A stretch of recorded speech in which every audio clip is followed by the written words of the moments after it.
Hollie, I hope you're not now going to really eject me from the Conservative club here. I actually have to say that Anthony Albanese, the Prime Minister, has been excellent in his response to the Queen's death. He's followed tradition, he's stressed tradition, he's refused to talk about a republic, he's maintained the dignity and respect, called a public holiday. I think it's all been excellent. Although I have to then add that today there was this false note, not ruling out, refusing to put the new King's head on the back of the $5 note as we've had, or the Queen's head has been there. He refused to say that Charles would be as well. Here he is. Would you like to see an Australian on the $5 note going forward?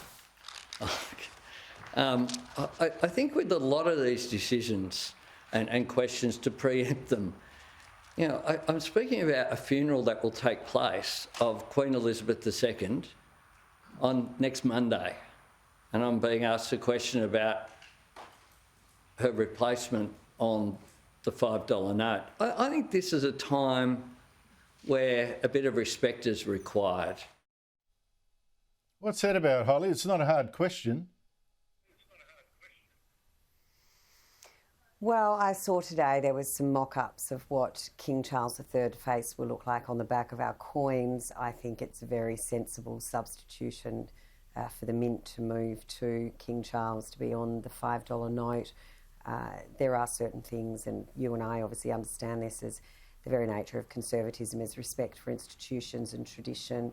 And I have absolutely no problem, and I would say most Australians would have no problem and actually would think it's completely appropriate that the King's face does go on the $5 note. I will agree with you that there has been generally very few missteps, if any, by Prime Minister Albanese through this period. I think there's potential for some coming.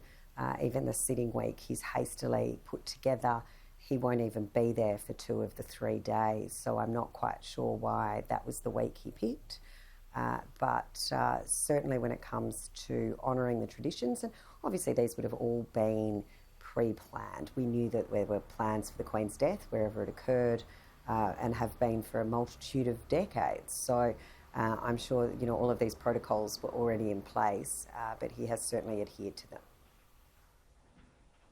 I'm not sure what you can call the protocol if it hasn't been used in 70 years, but there you go. Hollie Hughes and Stephen Conroy, thank you both so much for your time.